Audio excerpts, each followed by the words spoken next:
Om Sadashivasamarambham Shankaracharya Madhyamam Asmaracharya Paryantam Vande Guru Paramparam.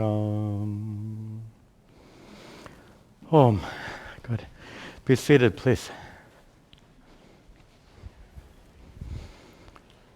Om Parameshvara.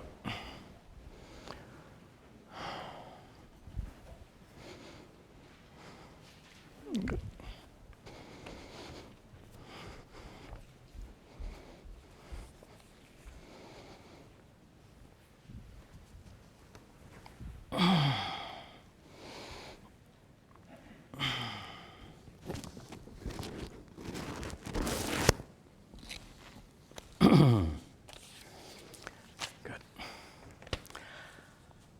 Om Sahana Vavatu Sahano Bhunaktu Sahaviryan Karavavahai Tejasvinavadhitamastu ma vidvisha vahai.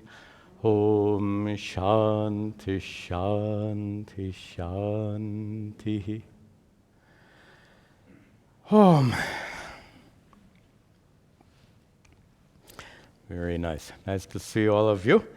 It's always a pleasure. Also, welcome to all of our friends watching online.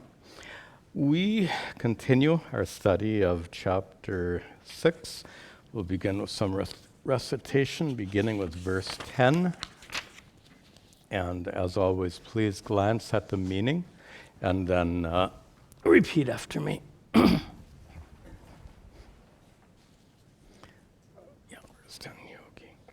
Yogi Unjita Satatam, Yogi Unjita Satatam, Atmanam Rahasi Sthitaha, Atmanam Rahasi Sthitaha, Ekakiyata Chittatma, Ekakiyata Chittatma, Nirashira Parigraha, Nirashira parigraha shuchau deshe pratishtapya shuchau deshe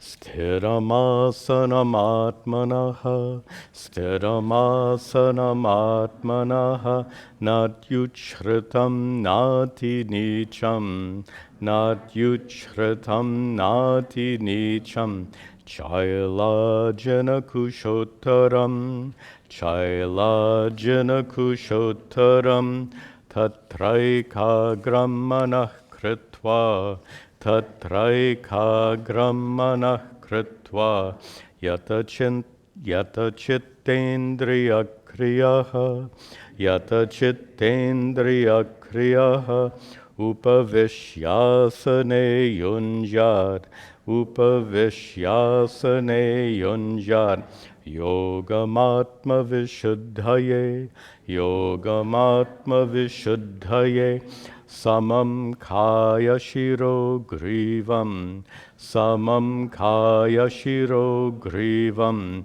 Dharayanna chalam sthiraha, Dharayanna chalam Sampreksha nasikagram swam, Sampreksha nasikagram swam, Dishashchanavalokayan, Dishashchanavalokayan, Prashantatma vigatabhir, Prashantatma vigatabhir, Brahmachari frate stataha, Brahmachari frate stataha, Manasam yam yamachitto, Manasam yam yamachitto, Yuktaha sita matparaha, Yuktaha sita matparaha, Yunjan hevam saratmanam,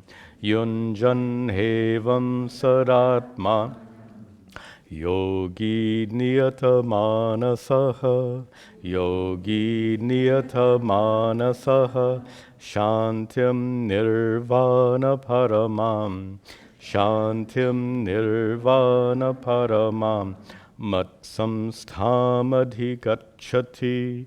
Matsamsthamadhigacchati. Very good. Let us just make a connection with our last class. The topic of meditation, as you remember, begins with verse 10. The prior verses are dedicated to another topic. Before I begin, I need to share with you a question relating to the prior subject matter. Prior subject matter, in fact, that opening portion of Chapter 6, dealing still with sannyasa carried over from Chapter 5. We said sannyasa here in this context is renouncing raga and dvesha, and these so-called likes and dislikes. So the question is, when one has conquered raga and dvesha and becomes a true karma yogi, then you should turn your attention inwards towards Atma through meditation. Do we wait until we've conquered raga and dvesha and then turn our attention inwards in meditation, or are we meant to do these both simultaneously? And I think this class is a good model for the sadhana, the spiritual practice we're engaged in, which is an exceedingly non-linear process. Not like a cookbook. When you're using a cookbook, preparing a dish, there's step A, B, C, D. You do things in order, and you need to do things in order, otherwise your dish won't turn out at all. Here, it's not like a cookbook. Bhagavad Gita, obviously, is not like a cookbook. And in general, sadhana, our spiritual practice, is not generally understood as step A followed by step B followed by step C. So in response to this question, simultaneously you work to overcome raga dvesha, simultaneously you are engaged in self-inquiry, atma vichara, self-inquiry, you're engaged in karma yoga, you're engaged in various forms of meditation, you're engaged in various forms of prayer. All of this is meant to go on simultaneously. There's no linear process. Just a general comment here, we're engaged in a process of growth, spiritual growth. If you think of growth, think about many of you have raised children. So when you're raising a little child, do the legs grow first or the arms? You get the point. It's not one followed by another, though. It's a process for the whole child in the same way. Spiritual growth is a process for the whole being, or the whole individual. Okay, now let's pick up our topic of meditation. The topic, as I said, began with this verse 10. And what's so significant in verse 10 is that Sri Krishna lays out right at the outset what you should meditate upon. In the last class, I introduced that word alambana. Do you remember that word? Alambana is the object of meditation. That which you concentrate your attention on, that which you hold on to. Alambana is literally that which you hold on to.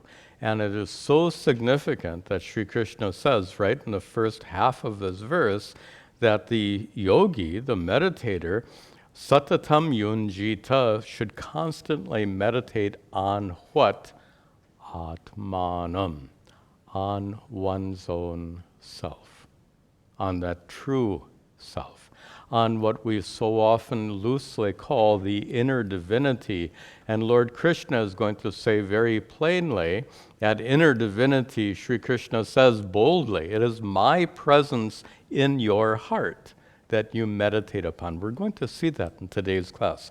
So last week we just introduced the principle of meditating on oneself, meaning meditating on Sri Krishna's divine presence within. And in today's class, we're going to see that explained in quite some detail. Okay. With that, we also saw verse 11, you remember, just some very basic instructions, how you should sit for meditation, where you should sit for meditation. We'll continue today with verse 12. Tatraikagram manah kritva, tatraikagram manah kritva, yata chittendriya kriyaha, yata chittendriya kriyaha, upavishyasane yunjad, upavishyasane yunjad, yogamatma vishuddhaye, yogamatma vishuddhaye. Good. Start in the third line. Upavishya asane. Those are two words. Upavishya, having sat down, asane, on your seat. That's a good place to begin. Then what? Go up one line. You should be yata chitta indriya kriyaha. This is a word describing the meditator, how you should be at the time of meditation. You should be yata, controlled. What should be controlled? The kriyas, the last word of this compound. The kriyas, the activities of your indriyas, your senses, sight, hearing, smell, taste, and touch, and your chitta, your mind, the activities of your mind and senses should be yata controlled. How do you learn to control your mind and senses? Notice I said learn, because what's often overlooked is something so obvious. Meditation is a learned skill. There's no such thing as a born meditator. We have to learn these skills. You've learned so many wonderful skills in your life so far. This is just one more skill to learn. It's not a terribly difficult skill to learn, but it's a skill that has a tremendous benefit in your life by learning it.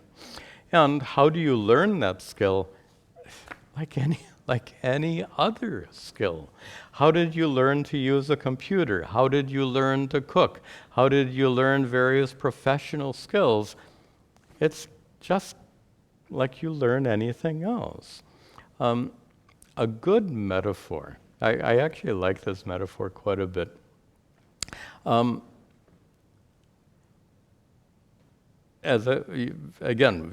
of you have raised children. How do you train children? How do you teach children?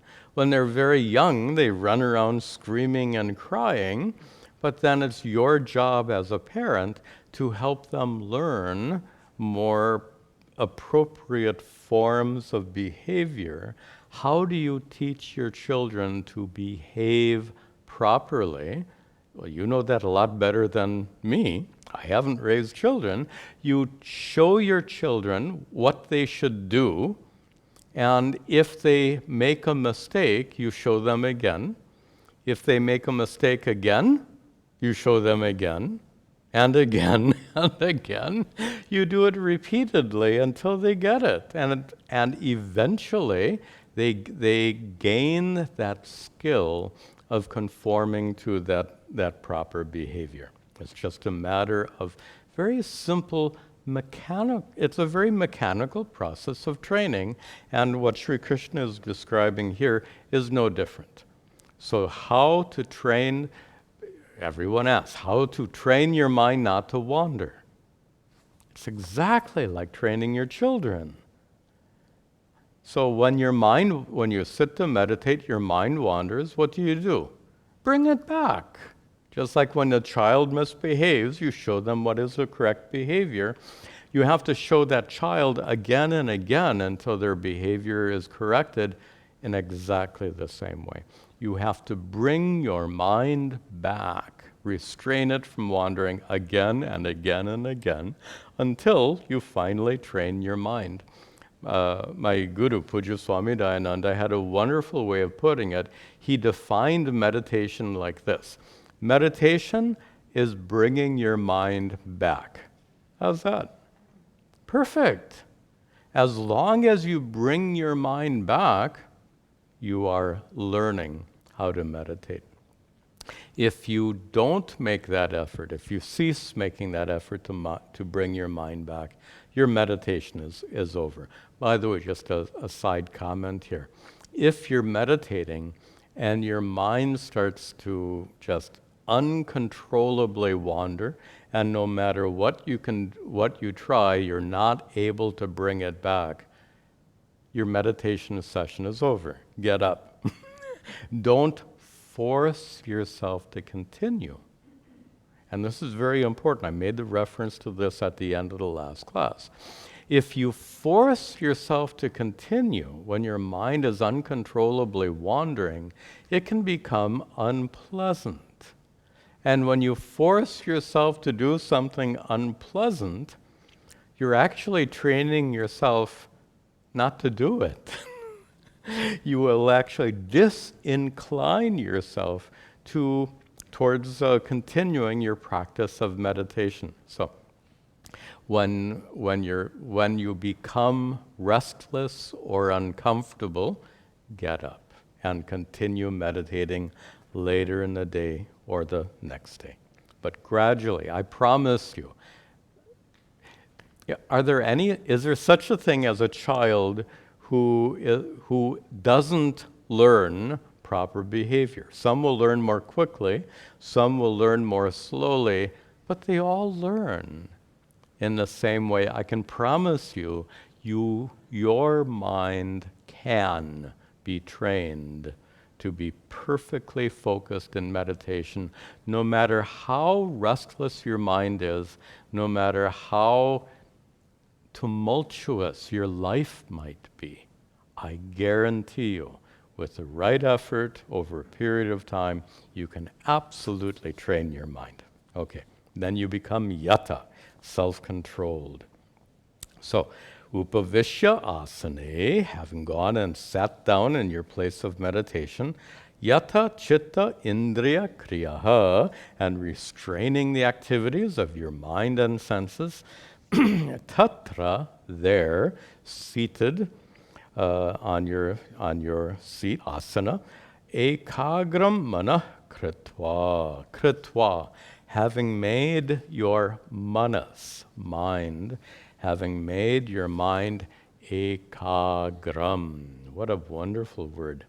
Agra is point. Eka, one. Ekagram, 1 point. It also becomes aikagryam as a noun. One-pointedness. Making your mind one-pointed. That refers to concentrating your attention to such an extent that your mind doesn't wander. Your mind is focused on one thing and one thing alone. And a good example would be concentrating on a mantra. At first, you'll be reciting your mantra. Then, has this happened to you? You're reciting your mantra, and after a while, you find yourself trying to remember what you have to buy when you go shopping later in the day. So you start off with a mantra, and you end up with your shopping list. If that happens to you, you are 100% normal. It happens to everyone. It's natural. This is the process of training. That training culminates in a condition where your mind completely ceases to wander. It's startling. Even today, when I meditate, there's this inner chatter, and when that chatter stops, it's like, whoa, what happened? It is dramatic. It happens. That inner chatter comes to an end. It's like, have you ever been stuck in a room with a blaring TV? And it's very obnoxious, and you have no control. Then somebody finally turns it off, and it is so blissfully silent.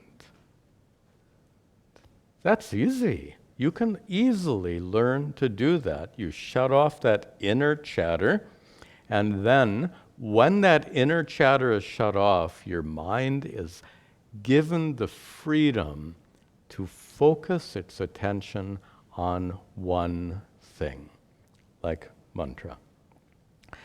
That ability to focus your mind on one thing is absolutely remarkable. I've given this metaphor previously. It's nice to share with you. This light shining on me is like about 100 watts of power.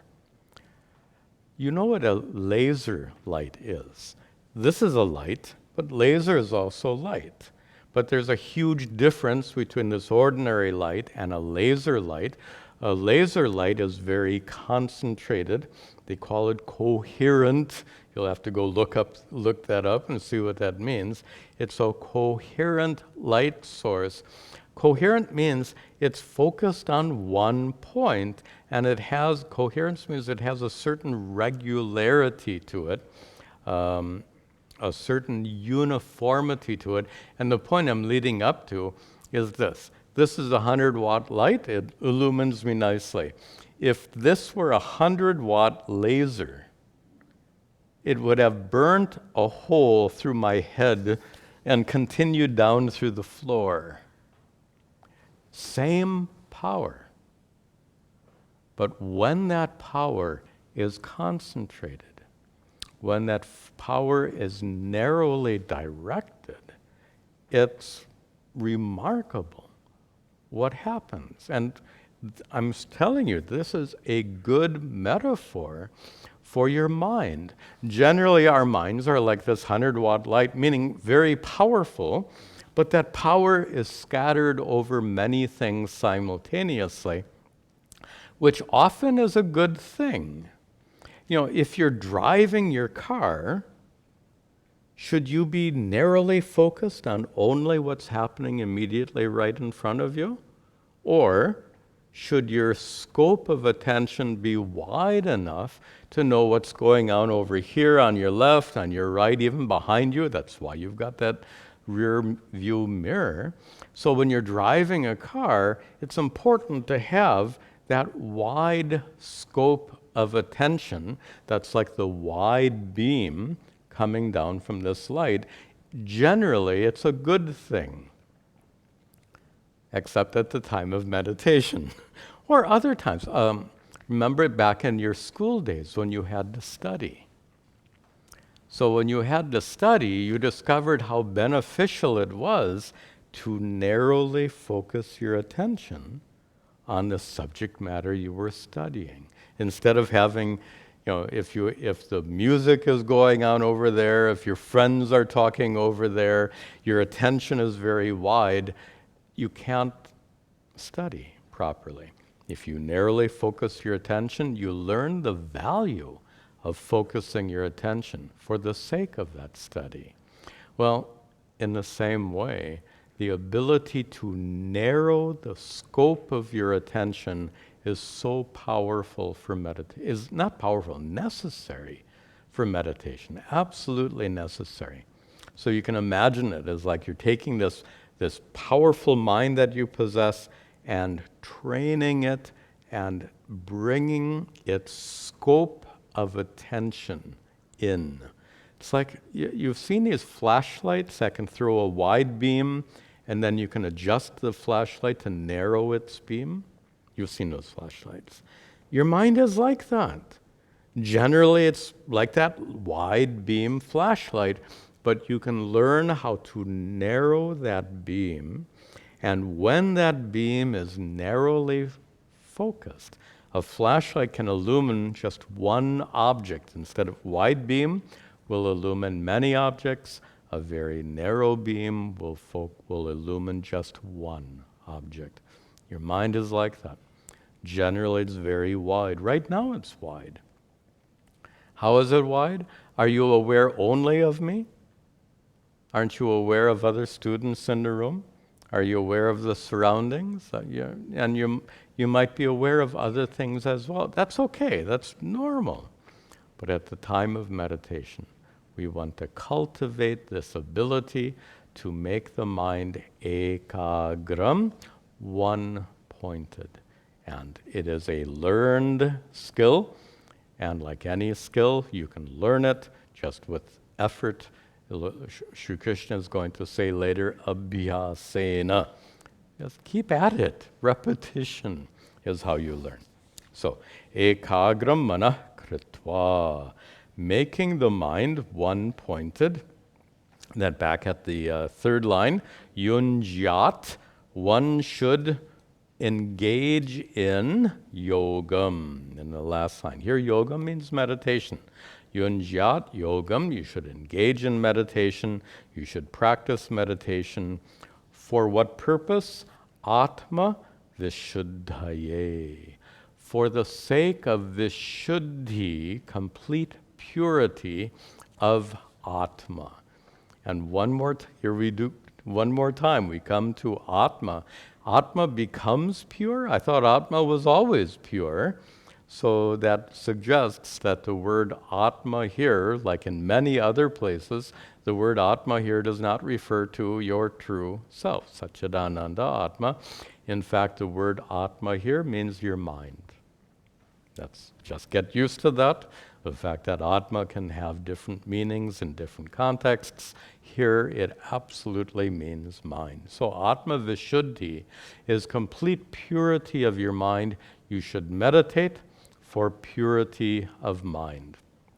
Two things that are important here. First of all, what is purity of mind? Well, what are the impurities that are to be removed? And we've had this discussion many times before. The primary impurities to be removed are called raga and dvesha. That's it. Desire. Desire in the form of being compelled to chase after what you want, raga. Desire in a form of being compelled to run away from what you don't want, dvesha. Those desires, called raga and dvesha, are the impurity, with a capital T. The impurity to be removed from your mind is raga and dvesha. And meditation here is to be practiced for the sake of removing raga, dvesha, and we should understand how that works. Instead of, here's just an observation.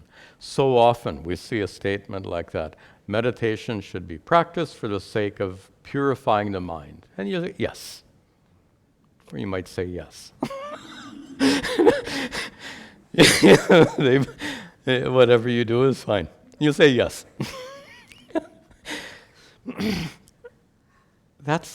I'm sorry, but that's not good enough just to say yes. We should ask the question, how does that work? How does meditation remove the impurities of raga dvesha? We should inquire like that. The teachings of Vedanta encourage us to go more deeply into these teachings and not just say yes and accept something. So here's how meditation helps you overcome raga and dvesha.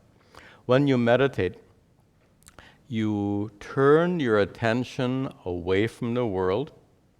You turn your attention from all the delightful things in the world around you. You know, you could go to a beautiful beach in Goa, as an example. And suppose you're sitting on that beautiful beach in Goa and you close your eyes. The water is gone, the sand is gone, the palm trees are gone, the sun is gone, everything is gone.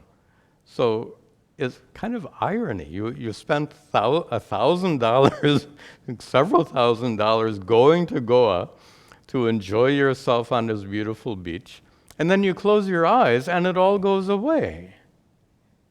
But here's the point I'm leading up to. When you close your eyes and all this spectacular beauty goes away, do you miss it? if you learn to meditate properly, you don't miss it. In fact, what you find inside yourself is far more beautiful. You find more beauty, more contentment, more peace within you than with your eyes open on that beautiful beach. My Parama Guru, Swami Chinmayananda, Gurudev, had a wonderful way of putting it. He says, when you go to, suppose you're going on a pilgrimage, yatra, and you spend days reaching a sacred place. In that sacred place is a temple. You go inside that sacred temple, you see the beautiful deity on the altar, and what do? According to Gurudev, you said, you close your eyes. Look at, after spending days getting there, going into this beautiful ancient temple with this beautiful deity on the altar, and then you close your eyes. But isn't that natural? Why do you close your eyes? It actually enhances your experience of peace, contentment, joy, bliss, is enhanced by closing your eyes. Why? You know the answer why. The true source of peace and contentment lies within you. How many times have you heard that? And you've understood it well. This is just a good illustration of that fact, that if the true source of peace and contentment lies within, it makes perfect sense. Close your eyes. Whether you're on the beach in Goa, whether you're in this beautiful temple, you close your eyes to even better appreciate that sense of fullness and completeness, bliss within you. So the way then that helps you overcome raga dvesha is it helps train you to realize that what you really want, the true source of contentment and peace, isn't out there anyway. If closing your eyes, you can feel more peaceful than you do in a beach in Goa, more peaceful than in a beautiful temple, if you feel more peaceful with your eyes closed, then what is the basis for this raga, this driving compulsion to seek, to get more, to find more, or the driving compulsion, dvesha, to run away from all that you find undesirable by appreciating again and again the true source of peace and contentment within. That repeated appreciation weakens raga and dvesha. I'll say that again. It's an important principle. The repeated appreciation of the true source of peace and contentment within gradually reduces the grip of raga and dvesha. They are weakened through that repeated appreciation. So in that way, yunjat yogam, you should practice meditation, atma vishuddhaye, for the sake of purity of mind, for the sake of removing raga and dvesha.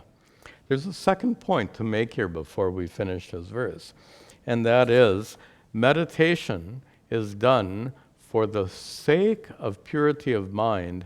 That doesn't suggest, it shows that meditation is a preparatory step. So it says you do this for the sake of atma vishuddhi, removing raga dvesha, for the sake of purity of mind. The suggestion is what then you become ready for something further.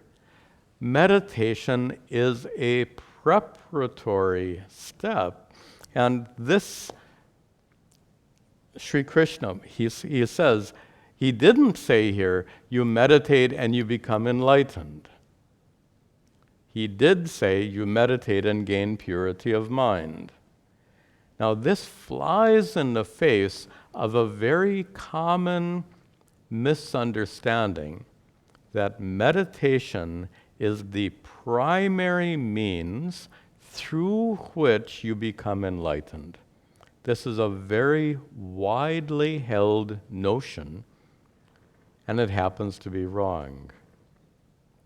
And it's a really big and complicated topic, and I don't think we want to get into that right here. So I'll just give you two illustrations. In a video I published recently, this topic is dealt with in great detail. If you are interested in understanding how it is that meditation in and of itself does not result in enlightenment, go and watch that video. Just go to my YouTube channel. You'll find it's a recent video. In response to that video, there was a comment, what about Buddha? And it's a good example of a common misunderstanding. What about Buddha? He sat at the foot of a Bodhi tree. And what did he do? He meditated. And as a result of meditation, what happened? He became enlightened. Therefore, Buddha's meditation led to enlightenment. Well, problem with that argument is this. What was Buddha doing for the 12 years before he sat at that Bodhi tree? Was he playing cards? Silly. He was engaged in intense spiritual practice, including practices which purified his mind. In fact, his practices included scriptural study. We don't think about this ordinarily, but Buddha, for 12 years, he was engaged in extreme austerities. We're going to come to that, I think, later. Actually, in next class. He was engaged in extreme austerities. He was engaged in spiritual study. He was engaged in a number of spiritual practices for a full 12 years before he sat underneath a Bodhi tree. Suppose for those 12 years were spent playing cards. Then he sat at the foot of the Bodhi tree. Do you think he would have been enlightened? Absolutely not. So you get my point. To oversimplify spiritual practice and reduce it to meditation is a huge mistake. There's so much more to spiritual practice than meditation. Now, obviously, I'm not discouraging you from meditation here. We could say very clearly, meditation, I like to put it like this. Meditation won't make you enlightened. Without meditation, you won't get enlightened. You see? Meditation itself alone will not make you enlightened. But without meditation, forget it. In logical terms, meditation is called a necessary but insufficient cause for enlightenment. Necessary but insufficient. That's how the language of logic. So, Atma Vishuddhaye. Atma is a preparatory step for enlightenment. Next. Samam kaya shiro grivam. Samam kaya shiro grivam. Dharayan achalam stiraha. Dharayan achalam stiraha. Samprekshya nasikagram swam. Samprekshya nasikagram swam. Dishashchanavalokayan. Dishashchanavalokayan. So, you should sit for meditation. Sit how? He gives further instructions how to sit. You should sit with samam, same. What should be the same? Kaya, body. Shiras, head, and grivam, neck. So your body, neck, and head should be in a summum, in a line, straight. You shouldn't sit leaning forward, leaning back, leaning in any direction. Sit straight. Dharayan, you should be holding your body achalam. What does achalam mean? Sthiraha. The words mean the same thing. Motionless. Sthira, firm. Achalam, unmoving. So you should sit without moving. And what should you do? Samprekshya, looking, gazing, where? Swam, one's own. Nasika, agram. There's our word agra again, point, tip. Here, the tip of your nasika, the tip of your nose. So you should sit gazing at the tip of your nose. By the way, we need to understand this yogic language. Does it mean you should cross your eyes and and focus on the tip? No, it's a reference to a technique in which your gaze is directed downwards towards your feet, or just immediately in front of your body, and your eyes are almost completely closed, but not quite. Your eyelids are down, and try this. Close your eyes enough so that you're looking out through your eyelids, your eyelashes. You can see your eyelashes, and then direct your gaze downwards towards your feet. And if you're doing that, if you're looking through your partially closed eyes, gazing downwards, do you see a blob in the lower middle portion of your field of view? A blob in your field of view, middle, bottom. That blob is your nose. So when your eyes are partially closed and your gaze is downwards, what appears in your lower part of your field of view is your nose. That's what the reference is to. So a reference to a yogic technique in which you don't completely close your eyes. There's no rule about closing your eyes for meditation. The principle is not to be distracted.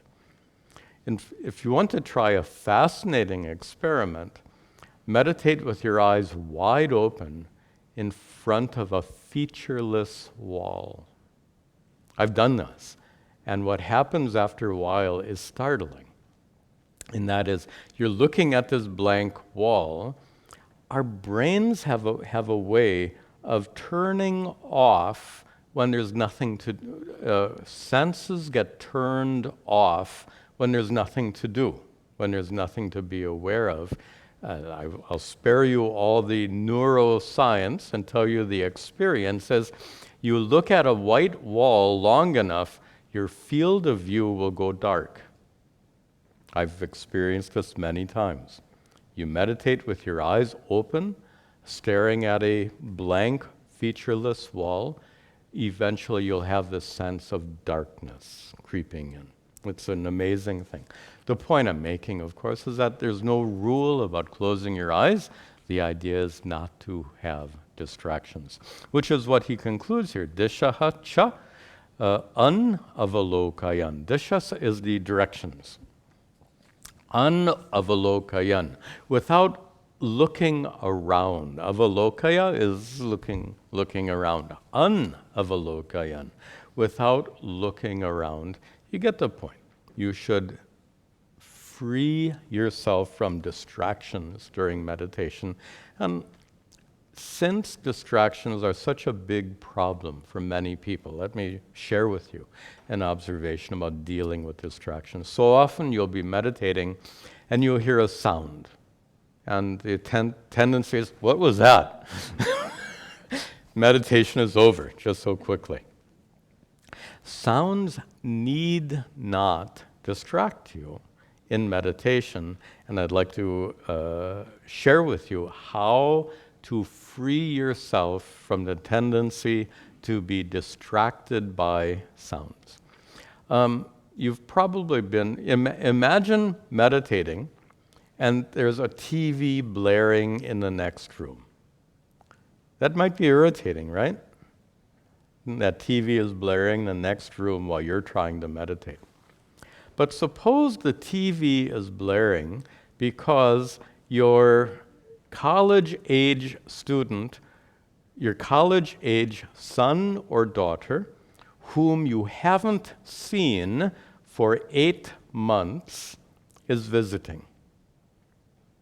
And they're in the next room watching TV. Would the fact that it's your dear, long-absent child affect your attitude towards the noise? Think about it. It makes a difference. The fact that you are so happy to have your son or daughter back home, the fact that they're playing the TV, in fact, it makes you feel good. He's home.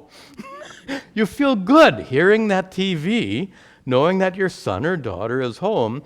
That TV blare would not distract you during meditation. In fact, you would feel good that your child was home to visit.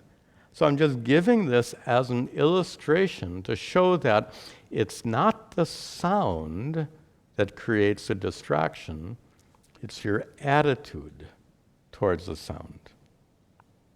And if you can shift your attitude towards the sound, you can make the distraction go away. And I'll give you a very concrete example of that. Every day I meditate in my room, and my room faces the, what direction? Here. My room faces the road, this Cortelyou Lane in front here. And the road, as you know, is a somewhat rural road, but there are plenty of cars traveling on that road, especially during rush hour. It's a commuting route, so cars are going. So every day, morning and evening, I'm meditating, and zoom. I'm trying to imitate a car sound, I don't know. It sounds something like a vroom. It gets louder, and then it goes away. And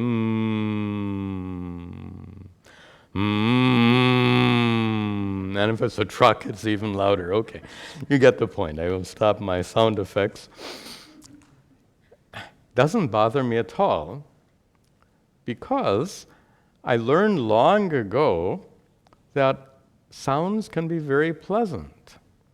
One of my favorite meditation spots was outside my guru's ashram in Rishikesh, along the banks of the Ganga, where you would meditate hearing the Ganga flowing. Do you think that was irritating? It was wonderful to hear that the flow of the Ganga. So the Ganga was flowing from the Himalayas, flowing down through Rishikesh, and continuing to flow south through Hardwar, and then into the plains of UP. So wonderful to sit on the banks of the Ganga and hear the river flowing by. Well, if the river flowing by is very pleasant, why not cars flowing by? How different? Not that different. It's just a sound, right? By the way, you know that sound, whether it's the sound of the Ganga, whether it's the sound of a car, or whether it's the sound of hard rock music, it's all vibrations of air, right? Just vibrating differently, but fundamentally all sound is vibrations. So they're all, what difference does it make if it's a vibration of the Ganga or the vibration of cars? It's just vibrations. Not only that, but the same love, and I'm being honest, I'm not making this up. Just as I loved the sound of the Ganga, I have come to love the sound of those cars. Seriously. I hear the cars, and to be honest, the cars make me think of the Ganga, because I have this mental association. When I hear the cars going by, phew, I just imagine myself sitting on the banks of the Ganga and it's a river flowing by.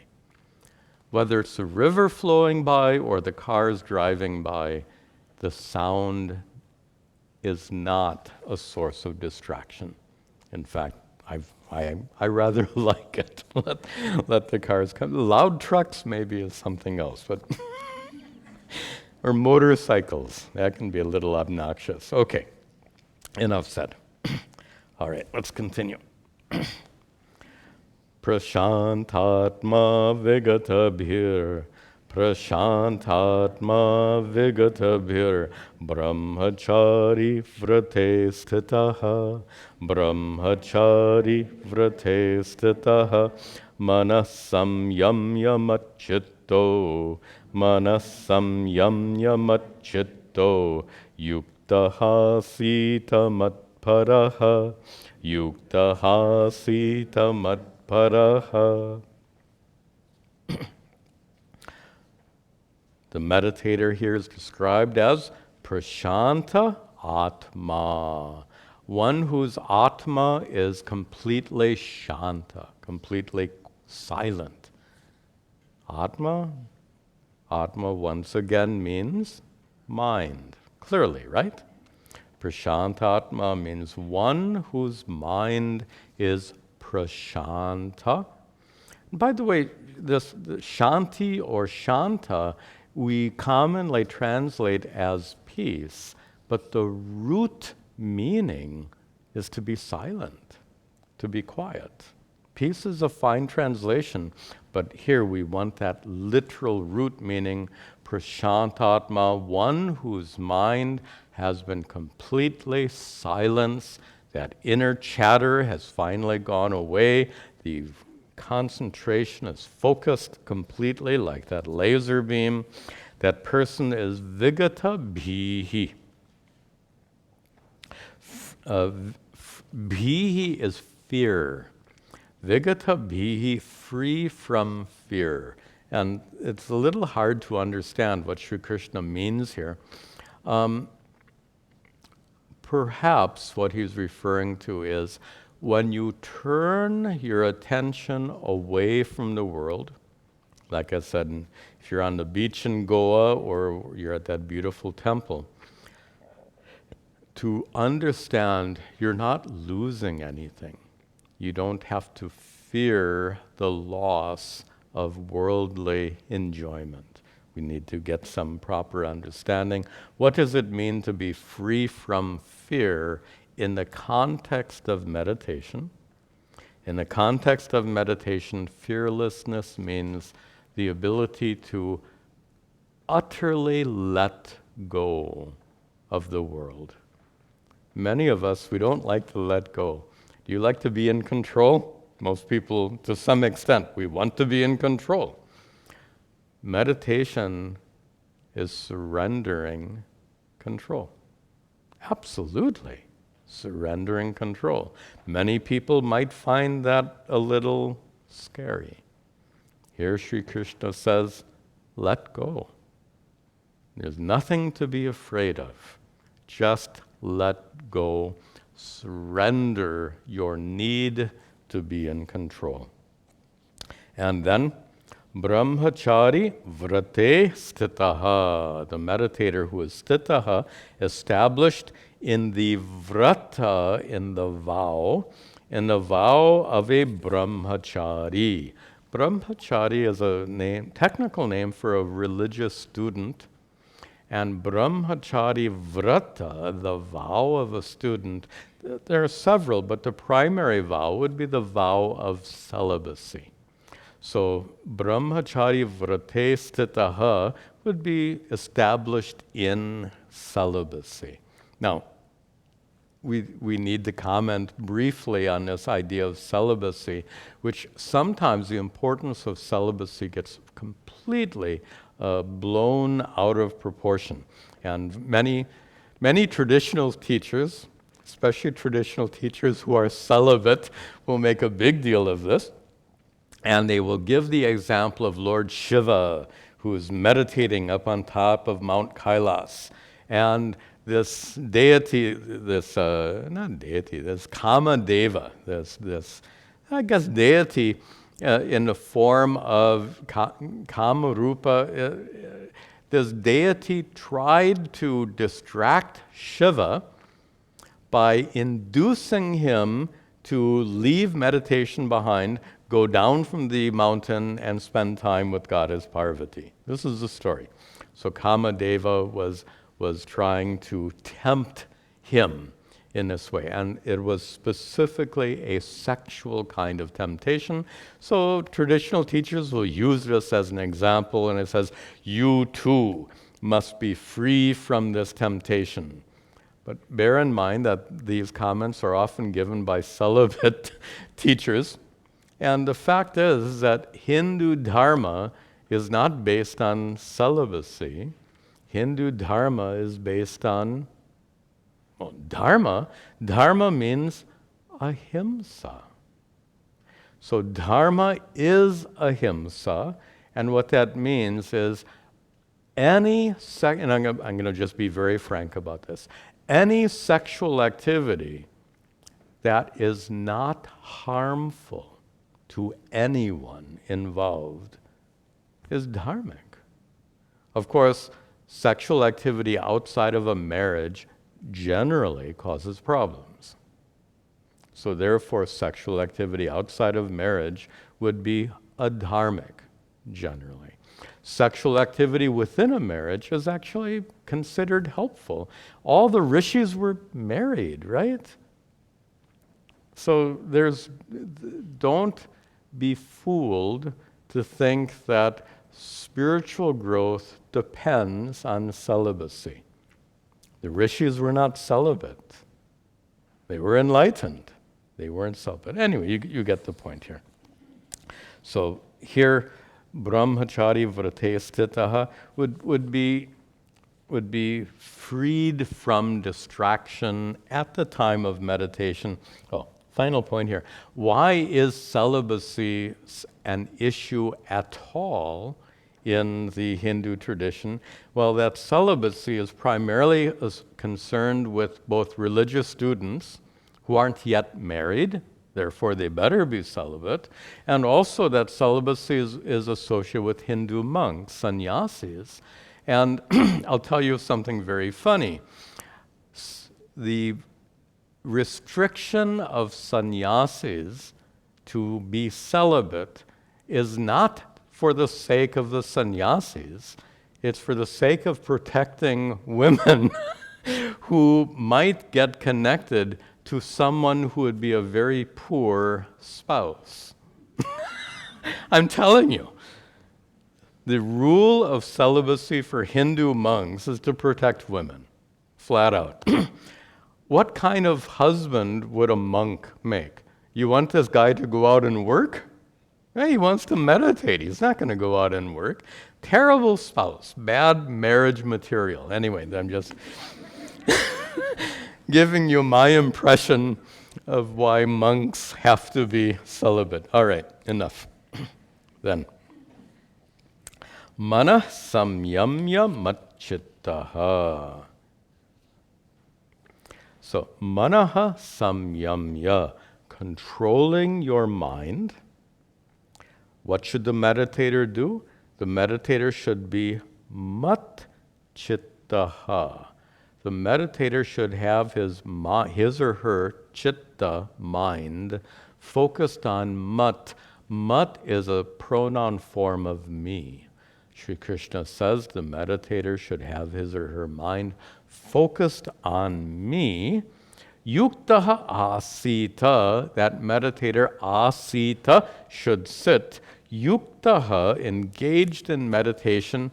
Matparaha, focused on me. So matchittaha and matparaha have almost the same meaning, to have your attention focused on me, Sri Krishna says. Now there are two ways of understanding this. And what does it mean in meditation to focus your attention on Sri Krishna? It depends. First of all, it depends on your level of skill in meditation. It also depends on the particular religious or spiritual tradition in which you're raised. For example, those raised, especially in Bengal, in a tradition called Gaudiya Vaishnavism, they focus tremendously on the stories associated with Sri Krishna, especially in Vraj. So Sri Krishna as a teenager, hanging out, as it were, with the gopis and with Radha. There are so many delightful stories about Sri Krishna, stories that present Sri Krishna in this absolutely wonderful, alluring fashion. And if you were raised in that tradition, then it would make perfect sense in meditation to recall those stories and to visualize yourself being engaged in those activities, in the forests and fields, and being with Sri Krishna. This is a widely, I can't say widely, it is a dearly practiced technique in this one tradition, in the tradition called Gaudiya Vaishnavism. By the way, to make that a little bit more relevant, this modern Hare Krishna movement, what we call ISKCON, is a derivative of that tradition. So they follow that. And for them, it's absolutely wonderful if you are part of that tradition. And if you're not, then there are so many other options. For example, to meditate on Sri Krishna. In fact, let's set that tradition aside. And suppose you were to ask Sri Krishna that question. Suppose he was sitting here and you ask Sri Krishna, what does it mean to meditate on you? Well, he's already discussed that. Back in verse 10, what did he say? Yogi, the meditator, satatam yujita, should always meditate on what? Atmanam, oneself. So here, when Sri Krishna says you should be chittaha, matparaha, you should have your attention on me, you should be concentrating on me how? Not as a teenage boy in Vrindavan. Now, there's nothing wrong with that tradition. It's wonderful for those who are raised up in that Gaudiya tradition. But that's not what Sri Krishna teaches here. What he teaches here is to meditate on him how? Not as a teenage boy in Vrindavan. You should meditate on Sri Krishna how? Atmanam. As your true self. As that inner divinity. As Sri Krishna's presence within you. As Sri Krishna's presence as the essence of who you are. Sri Krishna's presence, that so-called divine presence, is not other than Satchidananda Atma, or to use very simple terms, your own conscious nature. Sri Krishna is present within you as your own conscious nature. In fact, it is that conscious nature of you which is divine. Look at this. We use this expression, inner divinity. So something about you is divine. I've used this joke before, but I think it's worthwhile sharing it again. Suppose you stand in front of a mirror looking for the inner divinity. So since you're looking for the inner divinity, first thing you have to do is take off all your clothes. So you're now standing in front of a mirror, completely naked. You see any divinity there? If I do that, I won't see any. I'll see a strange-looking person. I'll see a body. I won't see divinity. So where is that divinity? So divinity means what? Divinity means sharing the same qualities as God, as Ishvara. Your body is constantly decaying. That physical body is not the divinity. In the same way, your mind and senses, everything inside your body, your life force, all of that is full of problems. Our minds are full of problems. Prana, life force, is constantly decaying. None of that is truly divine. You can a gift from the divine, absolutely. Your body is a gift from the divine being. Your mind and senses are a gift from the divine being. But your body, mind, and senses are not in and of themselves divine. They are constantly decaying. That which is constantly decaying is not divine. So when you're standing in front of the mirror, where will you find divinity? Not in your body, mind, and senses, but rather the consciousness within. The consciousness which is the essence of your being as an awareful person. The consciousness which is present right now in this ordinary experience, the consciousness by which you know I'm sitting here, that consciousness happens to be your essential nature. That consciousness is undecaying, it is unborn, uncreated, undying, eternal, immortal. That consciousness is truly the inner divinity.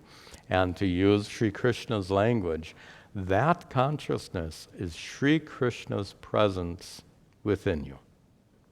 It's a manner of speaking. So when Sri Krishna refers to himself, this is worth pointing out here. Sri Krishna in the Mahabharata in general, and in the Bhagavad Gita in particular, Sri Krishna refers to himself in different ways, in different contexts.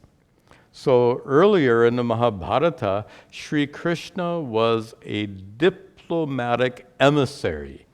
He went from the Pandava camp to the Kaurava camp and tried to negotiate a peaceful end to their conflict to avoid the war. Of course, his negotiations failed, but when he referred to himself at that time, he was not referring to himself as Atma. He was referring to himself as an emissary sent by the Pandavas to negotiate. So Sri Krishna referred to himself there as an emissary. Sri Krishna refers to himself earlier in the Bhagavad Gita and later in the Bhagavad Gita as a friend of Arjuna and as Arjuna's charioteer. In chapter 1, Sri Krishna tells Arjuna to drive the chariot out on the battlefield. Sri Krishna says, okay. Not okay, but you get the idea. So Sri Krishna then is in the role of charioteer. You get the point. Sri Krishna has different roles in different contexts. In chapter 11, we're going to see Sri Krishna as this cosmic form, Vishvarupa. But right now, in the current context, Sri Krishna is referring to himself as the reality. In fact, Brahman.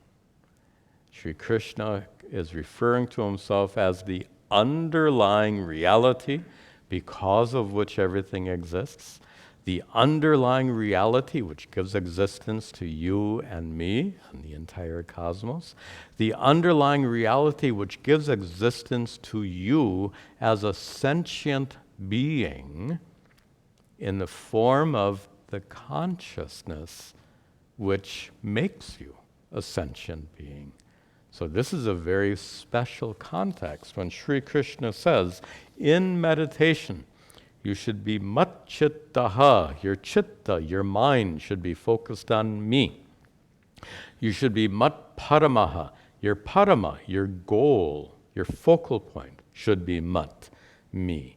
He is not, and again, this isn't to put down another tradition, but just to observe. He's not referring to himself as a 16-year-old boy in Vrindavan, which is, if you want to meditate in that way, it's wonderful. It's a wonderful, wonderful tradition, but that's not what he's teaching here. He's saying, meditate on my presence within you as your fundamental nature as consciousness. Okay. How? And the next part of the text gets into it. Let me just very briefly suggest right now how, and then we'll see it in the next verse when we meet in the next class. So how?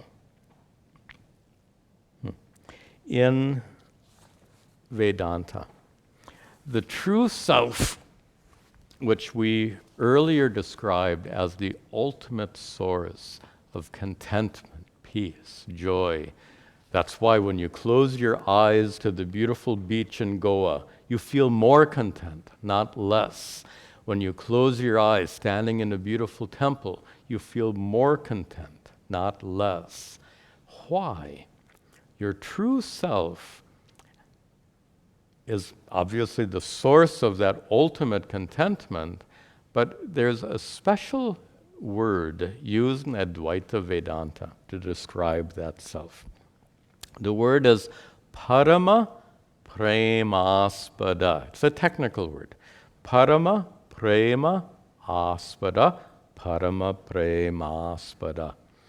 Aspada means abode, locus, the abode of prema, love, which is not ordinary prema, but parama prema, supreme love.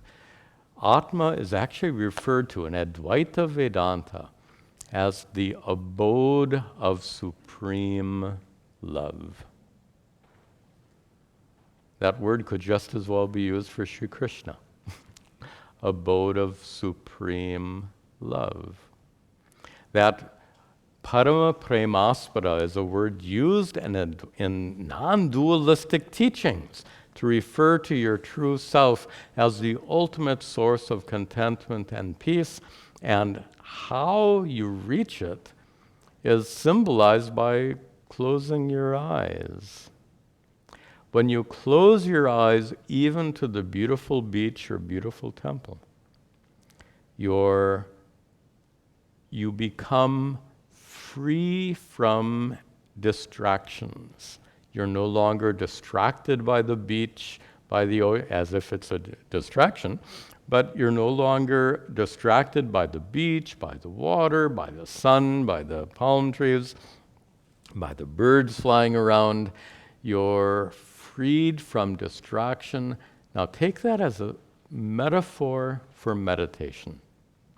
Closing your eyes on the beach or closing your eyes in a temple, take that as a metaphor for meditation.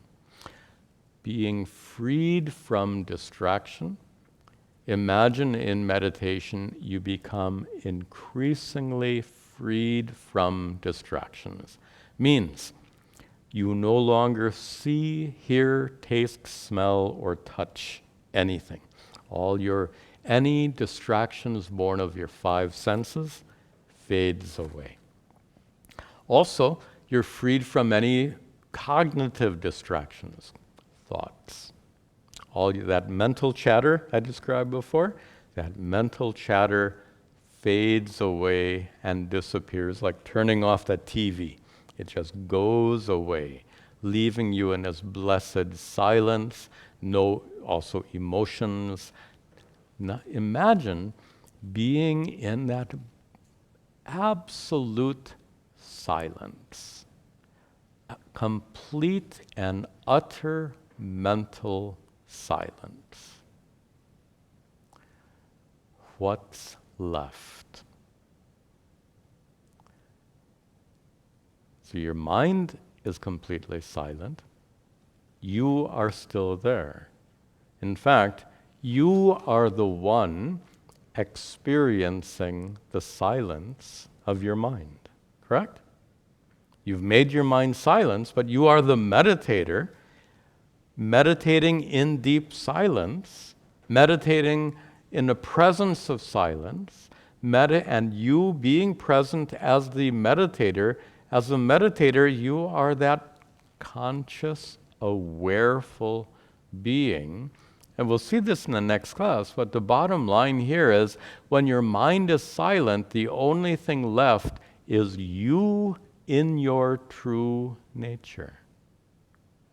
You, like taking all your clothes off in front of the mirror, trying to get to the inner divinity. This is how you get to the inner divinity, not by taking off your clothes, but by removing all mental activities.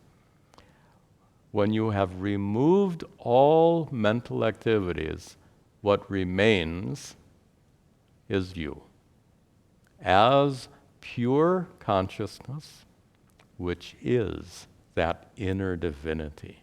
Sri Krishna is going to explain this in the very next verse.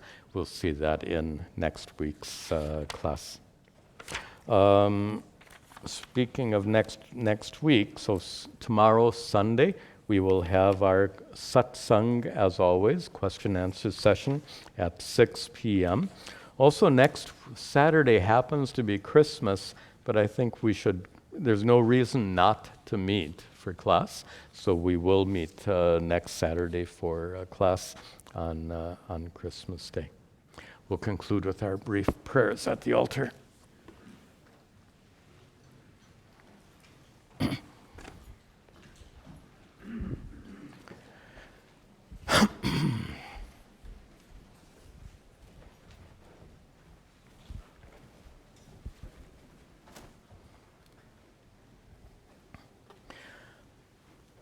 Om Gananahan Tva Ganapatigam Havamahe Kaving Gavinam Upamashravastamam Jeshtarajam Brahmanam Brahmanaspatahana Shrinvan Uttavasira Saranam Om Mahaganapataye Namaha Ishvaro Gururatmeti Murti Bheda Vibhagine Vyomavad Vyapta Dehaya Dakshina Murtaye Namaha Vasudevam Devam Kamsachanuramardanam Deva Brahmanandam Krishnam Vande Jagadgurum Om Sarve Bhavantu Sukhinaha Sarve Santu Niramayaha Sarve Bhadrani Pashyantu Ma Kaschid Dukkha Bhag Bhavet Asato Ma Sadgamaya Tamaso Ma Jyotirgamaya Mrityorma Amritangamaya Om Shanti Shanti Shanti Om Tat Sat.